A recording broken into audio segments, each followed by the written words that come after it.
Well, joining us now on Agriculture of America, powered by Cenex Premium Diesel and Premium Greases. They'll help keep your equipment running efficiently during a busy harvest season and more. Go to Cenex.com or visit your nearest Cenex location for more information. Let's talk a bit about your balance sheets and what is happening with your farm and ranch and just the overall ag economy. There's so many conversations about how tough it is right now for many folks across the U.S. with everything going on. And so let's put a little bit of perspective on your strategy and things to think about here. Joining us now, he's the founder and CEO of Legacy Farmer, Jace Young. Jace, welcome to AOA. It's great to talk with you, sir. Yeah, Jesse, I appreciate the invite, and I'm looking forward to the conversation. Can you just, for starters, just to give us your background a little bit, can you tell us a bit about Legacy Farmer? Yeah, so the founding story of Legacy Farmer comes from my family farm operation. So I grew up on a big operation in Western Kansas. It was truly a full, all-encompassing family farm. My granddad started back in the 50s. His 5 kids worked in the operation. There was essentially 3 different parts of the operation. We had the farm ground, and then we had the feed yard, which is where I grew up. We fed about 14,000 head of cattle, and then we also had a grain elevator facility. But anyway, the entire family was involved inside of the operation. Unfortunately, when I was in high school, the entire thing went belly up, and this was in the summer of 2005. And anyway, what you learn going through that experience, I'm really happy that I went through it at that time. I'm actually grateful for the experience because it gave me a very real life perspective at a very young age. Having to watch my parents go through Chapter 7 bankruptcy, help them move out of a house that they raised their family in for 30 years, watch them walk away from a lifetime of work, literally with nothing. And again, that's the founding story as to why we're doing what we're doing in Legacy Farmers, to try to keep that from happening to other good people around the country. Yeah, well, and I know as well with your experience, you're a former ag loan officer, so you have a really unique perspective on all of this. And so maybe just for starters, let's talk about, why most farm failures aren't necessarily about money. I mean, what's your thoughts on that, Jace? Yeah, so I'll start it off with a quote that I heard from one of my mentors a while back. He said, "If money will solve it, then money's not the issue." Right. And so I say that because most farmers, in my experience inside the ag bank as well, I just noticed the gap, right, between farmers and finances. Growing up on the feed yard, I understood and lived all the operational challenges from working with family and how to run the business and that type of stuff there, just because I was in the middle of it. But the bank was really important in my journey because it kind of took me full circle there to where now I really understood the gaps on the financial side of things too. But most farmers, though, they're walking into the bank and people have this mindset that, hey, if I can just get more money, it'll solve all of my problems, right? But the thing is, though, is that with that, we're just treating the symptom. We're not solving the root issue, which the root issue and what we've learned in Legacy Farm, we're working with dang near 500 farm operations from across the country right now, is people don't have the structure and organization, whether that's balance sheets, cash flows, field by field level, profitability, projections in place and stuff like that. They don't have that stuff in place there to even know why they need the money, how they're going to use the money, and to put a game plan in place to even follow for the next year. And it's something I'm glad you put it that way, because I hear more and more of these stories about it's not necessarily mismanagement, but maybe in some ways it is. It's just when you don't have the full picture and you're kind of flying blind with certain things, like all of that over time, little things can add up, right, Jace? Yeah, for sure. And most people, right, and this was my biggest reason for leaving the bank as well. Most people inside of the ag industry, they have this perspective or perception of their banker that person is to be their business advisor, right? To teach them about their balance sheets, their cash flow projections, all this type of stuff there. I can tell you from living proof, that is not happening in the banks today. The rare 1 out of 50 loan officers that are doing it, they're already full up. Their loan portfolio, their loan book is full. They can't take on any more customers because the really good ones are already taken up there. And that was one of the big reasons I left there, because I just knew that I wasn't, really impacting the industry in as big of a way as I could. But also too, the problem is so massive, the number of people that don't have simple structure and organization to make sound business decisions. And like you said, it's not necessarily mismanagement. It kind of is. But it is for everybody when you don't have the foundational pieces like your numbers in an organized fashion there to actually use it when you're driving, big decisions inside of your operation. And I've said this before as well. There's no small decision anymore inside the ag industry. No, there is not. And I think about currently where we are at, and the term farm crisis has been thrown around more and more here over the last several weeks, and I think that unfortunately we're getting to a point where we had a time period where business was booming, things were good, and now we're getting into this cost price squeeze on the operation. There's maybe been some bad financial decisions made, and now as a lot of producers are heading to the bank and looking at renewal season and things of that nature, they're finding that they're not in a very good position. And I feel for those folks, but it's kind of like we're getting into a bit of a perfect storm right now, I feel like. And the reason too, and this is another big issue, right? Most people are waiting to see how their farm operation did after the year is already over because they're expecting their accountant or their banker to tell them that information. That is the complete wrong way, in my opinion, to be running a business. When we have our customers come into Legacy Farmer, we're teaching them how to use our software Farmer Metrics so that they know what the bank is going to say before they even walk in the doors. And that's what you should be as a business owner. And I'm not saying it's easy. Being a farmer, the number of disciplines that you have to understand that, revolve around your business, and the number of just like small expertise and like the number of areas that you have to have enough knowledge and information to be dangerous in is huge. But the massive gap that we're helping fill inside a Legacy Farmer is that gap on the financial side where they shouldn't be expecting their banker to tell them whether they should make this decision or make this purchase or anything like that. We want our customers to know exactly how the decision is going to impact their operation, how it's going to impact the family dynamic, how all these different variables are going to be impacted by it. I want them to have the confidence and certainty before they really have to walk in those doors there.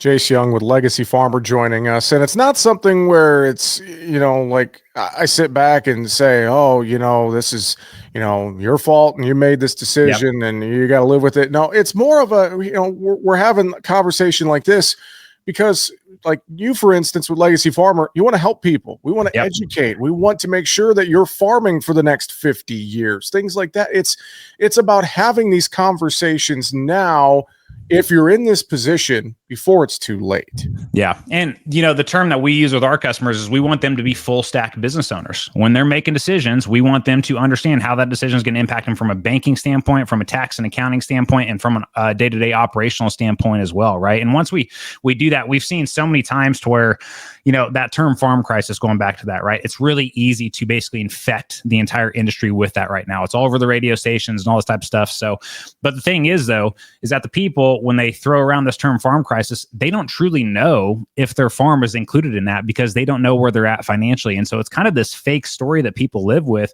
Whereas like with our customers, we figured out time and time again, man, once you get those numbers structured and organized, that kills so many of those emotions. And once you get them organized and well enough to where you can actually put together a game plan for the year, that removes so much stress, so much anxiety, and it just helps our customers out tremendously. Yeah, and it honestly, especially with like the things you guys do at Legacy Farmer, it just comes down to organization. Yeah, it does. Simple organization, and instead of a stack of receipts, there is technology out there that can help you in many ways. Embrace it, things like that. It just comes down to simple organization in many fronts. And that's the thing too, right? So when I started Legacy Farmer, when I first started the company, it was really built to be a group coaching, essentially, and community for farmers and ranchers across the country to talk about operational issues. But as I got into it, I continued to get these financial questions. And that's when my eyes were open, Jesse, to how big of an issue this really is, with people not having the simple structure and organization in their numbers so that they can make clear and sound business decisions and not have to rely on their accountant or their banker and stuff like that. It's just a massive problem. And the thing is, though, too, total debt inside of the industry projected to be at the end of this year is $591 billion. And it's hard. I can't even wrap my head around that number. And again, too, I would go back to just the number of people we've talked to over the years, number of applications, and then number of customers that we've worked with. I would say 75% or more of that $591 billion in debt is held by people that don't have simple structure and organization in their numbers. It's that big of a problem. And it's something too that it kills your margins and everything else, and it's over before you even know it. It's that kind of thing, Jace. And that the thing is right. So it starts slow in the beginning, and then all of a sudden it hits. Right. Same thing with our farm operation. Our demise of that family farm started 5 years prior. right? But it was death by 1,000 cuts. It was one bad decision after the next bad decision after the next bad decision, until you finally get to the point where your only strategy for the year is to try to hit a home run, because that's the only option left, right? And so a lot of farmers are putting themselves in this position, but I'm also too not going to blame it just on the farmers. I give a lot of that responsibility to the banks as well, right? And so I've learned a ton on the farming side, but working with, dang near 500 farmers by now, I've learned a lot about the banks inside of this country as well, and the lack of due diligence banks are doing to even protect their own business. It's incredible to me.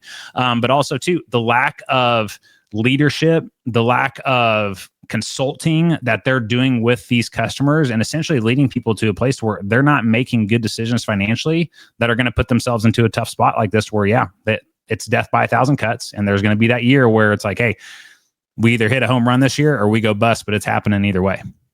And Jace, you made me think of something as well. It's not, to your point, not just the farmers, it's the banks, but even the inflation of costs that are out there as well. That's another huge piece of this. When it's $1 million to buy a new piece of equipment, I mean, farming today is big business, and it's big dollars, and all of that, to your points, can add up very quickly. And that goes back to the reason why it's so important to focus on the details, because the profits are found in the details in today's economic environment, right?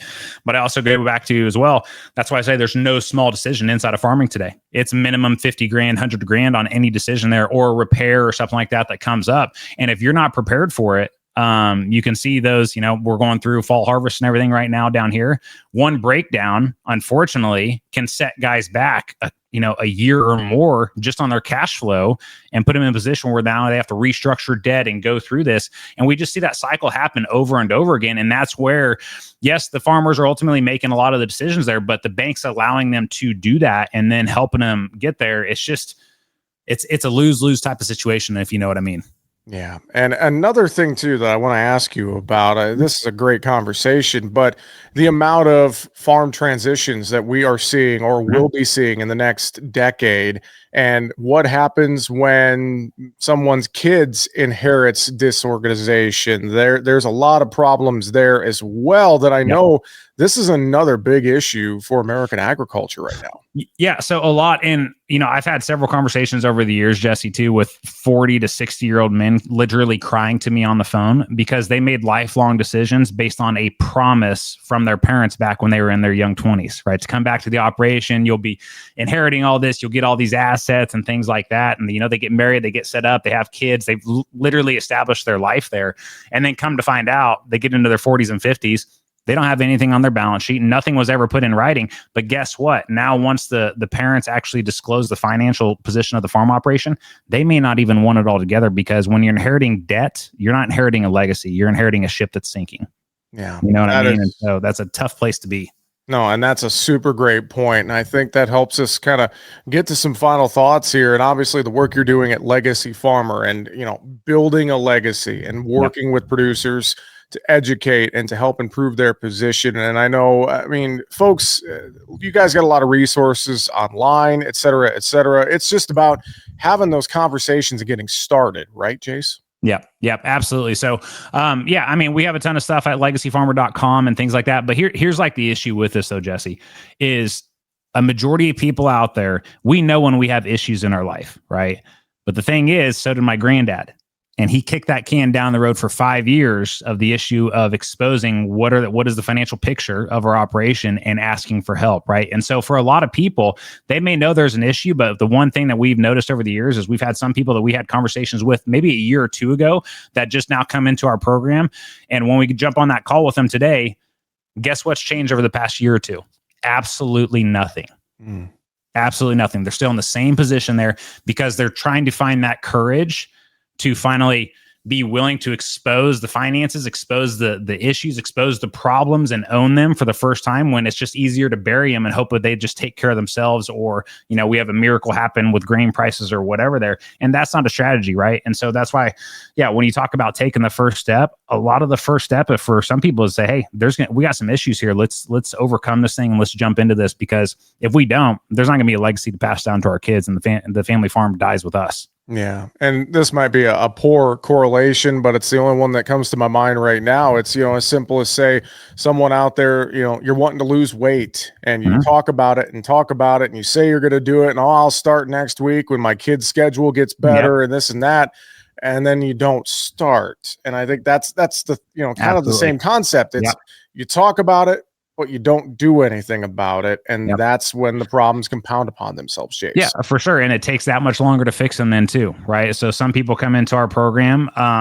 We don't sell a quick fix because it never is, because people that are coming in, they're coming in with problems that they've made and decisions they've made over the past 5, Mhm. 10, 15, 30 years, right? And that's a big hole that they've dug there. So it's gonna take time, strategy, and ultimately dedication and discipline on their end to start digging out of that. Now, is it possible? Absolutely, but it just takes that person that's ready to fully commit and jump 100% on board. Well, again, I know legacyfarmer.com, and I believe too, you have a Legacy Farmer podcast with Mhm. insights and stuff too that people could check out, right, Yep, Jace? absolutely. So you can find that on obviously all the podcast sites with Spotify or Apple or whatever that is. There's going to be available to everybody.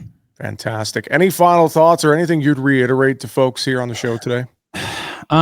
Biggest thing that I would reiterate to people is just to, again, find that courage to take action in those areas or problems that are being exposed in your life, because God is exposing them for a reason. And the longer that we don't face them, the more painful life is going to get. And that's not just for farming and business, it's literally for every area of your life.